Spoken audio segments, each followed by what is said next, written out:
ನಮಸ್ಕಾರ ಸ್ನೇಹಿತರೆ, ಇವತ್ತಿನ ವಿಡಿಯೋ ತುಂಬ ಇಂಟ್ರೆಸ್ಟಿಂಗ್ ಆಗಿರುತ್ತೆ. ಎಲ್ಲೂ ಸ್ಕಿಪ್ ಮಾಡ್ದಿರ ನೋಡಿ. ತುಂಬಾ ಟೇಸ್ಟಿಯಾಗಿರೋಂಥ ರೆಸಿಪಿ ಇದು. ಸೊ ನಾನಿವತ್ತು ಮಾಡ್ತಿರೋದು ರೇಷ್ಮೆ ಕಬಾಬ್ ಅಂತ. ಈ ರೆಸಿಪಿ ಅಂತೂ ಮಕ್ಕಳಿಗೆ ತುಂಬಾ ಫೇವ್ರೇಟ್ ಆಗಿರೋಂಥದ್ದು ಇದು. ಹಾಗೆಯೇ ಈಗ ಬರ್ಡೇ ಪಾರ್ಟಿ ಇರ್ಬೋದು, ಕಿಟ್ಟಿ ಪಾರ್ಟಿ ಇರ್ಬೋದು, ಗೆಟ್ ಟುಗೆದರ್ ಎಲ್ಲದಕ್ಕೂ ಈ ಥರ ಒಂದು ಸ್ಟಾರ್ಟರ್ ಮಾಡಿಕೊಂಡ್ರೆ ತುಂಬಾ ಟೇಸ್ಟಿಯಾಗಿರುತ್ತೆ. ನಾನಿಲ್ಲೆಲ್ಲ ಫುಲ್ಲು ಬೋನ್ಲೆಸ್ ಚಿಕನ್ನೇ ತೊಗೊಂಡಿರೋದ್ರಿಂದ ಕೀಮಾ ಮಾಡೋಕ್ಕೆ ತುಂಬ ಈಸಿ ಆಗುತ್ತೆ. ಹೀಗೇ ಈಗ ಇದನ್ನು ಕೀಮಾ ಮಾಡ್ಕೊಳ್ತೀನಲ್ವಾ, ಸೊ ಅದ್ರ ಜೊತೆಲೇ ಒಂದು ಸ್ಲೇಸ್ ಬ್ರೆಡ್ ಹಾಕ್ಕೊಳ್ಳಿ. ಅದು ಅಷ್ಟೇ ತುಂಬಾ ಟೇಸ್ಟ್ ಕೊಡುತ್ತೆ, ಒಳ್ಳೆ ಬೈಂಡಿಂಗು ಕೊಡುತ್ತೆ. ಅದನ್ನು ನೀವು ಬೇಕಾದ್ರೆ ಡೀಪ್ ಫ್ರೈ ಮಾಡ್ಕೋಬೋದು. ಡೀಪ್ ಫ್ರೈ ಮಾಡಿದ್ರೆ ಕ್ರಿಸ್ಪಿಯಾಗಿ ಬರುತ್ತೆ. ಇಲ್ಲಿ ನಾನು ಶಾಲು ಫ್ರೈ ಮಾಡೋದ್ರಿಂದ ನಾನು ಇಲ್ಲಿ ಬ್ರೆಡ್ ಕ್ರಮ್ಸ್ ಆಗಲಿ ಬ್ರೆಡ್ ಆಗಲಿ ಆ್ಯಡ್ ಮಾಡ್ತಾಯಿಲ್ಲ. ಅಷ್ಟೇ ಅಲ್ಲ, ನೀವು ಇದರಲ್ಲಿ ಪುದೀನ ಚಟ್ನಿನೂ ಆ್ಯಡ್ ಮಾಡ್ಕೋಬೋದು. ಅದೇ ಅಷ್ಟೇ ಒಂದು ಒಳ್ಳೆ ಟೇಸ್ಟ್ ಕೊಡುತ್ತೆ ಈ ರೇಷ್ಮೆ ಕಬಾಬ್ಗೆ. ಏನಂತಂದರೆ ಸ್ವಲ್ಪ ಕಲರ್ ಚೇಂಜ್ ಆಗುತ್ತೆ ಅಷ್ಟೇ. ರೇಷ್ಮೆ ಕಬಾಬ್ ಅಂದರೆ ನಮಗೆ ವೈಟ್ ಕಲರೇ ಇರುತ್ತಲ್ವ, ಪುದೀನ ಚಟ್ನಿ ಹಾಕೋದ್ರಿಂದ ಗ್ರೀನಿಶ್ ಆಗಿ ಬರುತ್ತೆ ಅಷ್ಟೇ.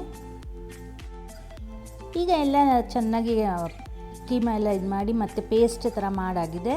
ಇದನ್ನು ಒಂದು ಪ್ಲೇಟ್ಗೆ ಹಾಕ್ಕೊಳ್ತಾ ಇದ್ದೀನಿ. ಈಗ ಇದು ಪ್ಲೇಟ್ಗೆ ಹಾಕ್ಕೊಂಡು ಇನ್ನೊಂಚೂರು ಐಟಮ್ಸ್ ಎಲ್ಲ ಆ್ಯಡ್ ಮಾಡಬೇಕು. ಅದಕ್ಕೋಸ್ಕರ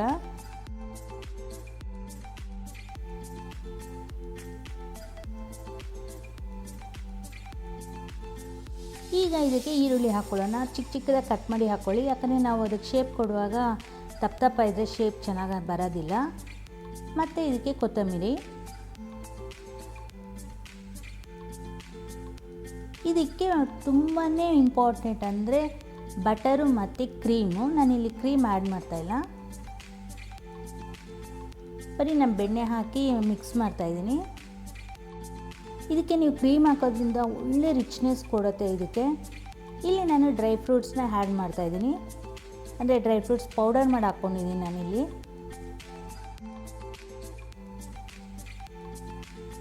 ಚೆನ್ನಾಗಿ ಇದನ್ನು ಮಿಕ್ಸ್ ಮಾಡ್ಕೊಳ್ಳಿ, ಎಲ್ಲನೂ ಅದಕ್ಕೆ ಮಿಕ್ಸ್ ಆಗೋ ಥರ. ಸೊ ಈಗ ಎಲ್ಲ ಆಗಿದೆ. ಈಗ ಇದಕ್ಕೆ ಶೇಪ್ ಕೊಟ್ಕೊಳ್ಳೋಣ. ಸೊ ಅದಕ್ಕೂ ಮುಂಚೆ ನಾವು ಇದಕ್ಕೆ ಸ್ಮೋಕಿ ಫ್ಲೇವರ್ ಕೊಡಬೇಕಲ್ಲ, ಅದಕ್ಕೋಸ್ಕರ ಒಂಚೂರು ಕೆಂಡ ಮಾಡಿಕೊಂಡು ಅದಕ್ಕೆ ಒಂದು ಸ್ವಲ್ಪ ತುಪ್ಪ ಹಾಕಿ ಈ ಥರ ಒಂದು 3 ಮಿನಿಟ್ಸ್ ಕ್ಲೋಸ್ ಮಾಡಿಡಿ. ಆವಾಗ ಅದಕ್ಕೆಲ್ಲ ಫುಲ್ಲು ಸ್ಮೋಕಿನೆಸ್ ಆ್ಯಡ್ ಆಗಿರುತ್ತೆ. ಆ ಟೇಸ್ಟ್ ಅಂತೂ ತುಂಬಾ ಅಮೇಝಿಂಗ್ ಆಗಿರುತ್ತೆ ಸ್ನೇಹಿತರೆ.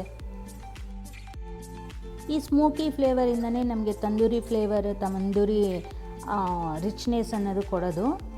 ಸೊ ಈಗ ನಾನೆಲ್ಲ ಒಂದು ಇದನ್ನು ಕೀಮಾ ಬಾಲ್ ಥರ ಮಾಡ್ಕೊಳ್ತಾ ಇದ್ದೀನಿ. ಇದನ್ನ ನಂತರ ನಾನು ಶೇಪ್ ಕೊಟ್ಕೊಳ್ತೀನಿ. ಸೊ ನಾವು ಇದನ್ನು ರೇಷ್ಮೆ ಕಬಾಬ್ ಅಂದರೆ ಏನು, ಯಾವುದಾದ್ರು ಒಂದು ಸ್ಟಿಕ್ ಆಗಿರ್ಬೋದು ಈ ಥರ ಶೇಪ್ ಕೊಟ್ಕೋಬೇಕಾಗತ್ತೆ. ಜಸ್ಟ್ ಇನ್ಸೈಡು ಹೋಲ್ ಆಗಿರ್ಬೇಕು ಅಷ್ಟೇ. ಸೊ ನನ್ನ ಹತ್ರ ಆ ಥರ ಇಲ್ಲ, ನಾವು ಯಾರು ಬೇಕಾದರೂ ಮಾಡ್ಬೋದು ಅನ್ನೋದಕ್ಕೋಸ್ಕರ ಈ ಥರ ಸ್ಪೂನಲ್ಲಿ ಇಟ್ಟು ಮಾಡ್ತಾಯಿದ್ದೀನಿ. ಜಸ್ಟ್ ಇಷ್ಟೇ ನೋಡಿ, ಸಿಂಪಲಾಗಿ ಮಾಡ್ಕೋಬೋದು. ನೋಡ್ತಾ ಇದ್ರಲ್ಲ, ಆ ಥರ ಹೋಲಾಗಿರ್ಬೇಕಷ್ಟೇ ಮಧ್ಯದಲ್ಲಿ. ಅದೇ ಥರನೇ ನಾನು ಎಲ್ಲನೂ ಶೇಪ್ ಕೊಟ್ಕೊಳ್ತೀನಿ. ನೋಡ್ತಾ ಇದ್ರಲ್ಲ, ನೀವು ಇದೇ ಥರನೇ ಮಾಡ್ಕೊಳ್ಳಿ, ತುಂಬಾ ನೀಟಾಗಿ ಬರುತ್ತೆ.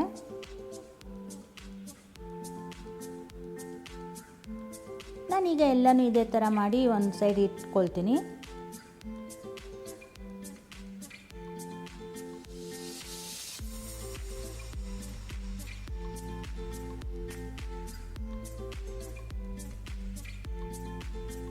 ಸೊ ಈಗ ಒಂದು ಪ್ಯಾನ್ ತೊಗೊಂಡು ಅದಕ್ಕೆ ಸ್ವಲ್ಪ ಆಯಿಲ್ ಹಾಕ್ಕೊಳ್ಳಿ. ಹಾಗೆ ಒಂದು ಸ್ವಲ್ಪ ಬೆಣ್ಣೆ ಹಾಕ್ಕೊಳ್ಳಿ.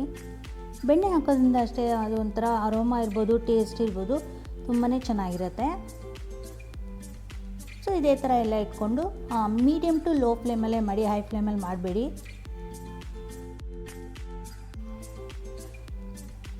ನೋಡ್ತಾ ಇದ್ದೀರಲ್ಲ, ಈ ಥರ ಮಾಡ್ಕೊಳ್ಳಿ. ತುಂಬಾ ಬರ್ನ್ ಮಾಡೋಕ್ಕೆ ಹೋಗಬೇಡಿ.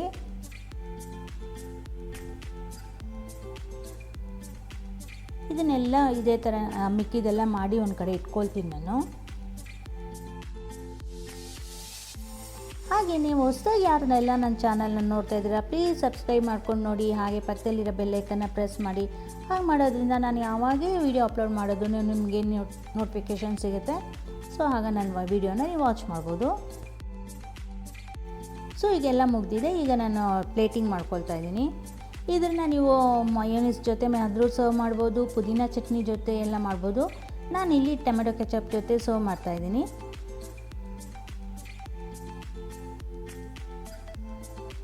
ಸೊ ಫ್ರೆಂಡ್ಸ್, ಇದಾಗಿತ್ತು ಇವತ್ತಿನ ವೀಡಿಯೋ. ನೆಕ್ಸ್ಟ್ ವೀಡಿಯೋಲಿ ನಿಮ್ಮನ್ನು ಮೀಟ್ ಮಾಡ್ತೀನಿ. Thanks for watching friends.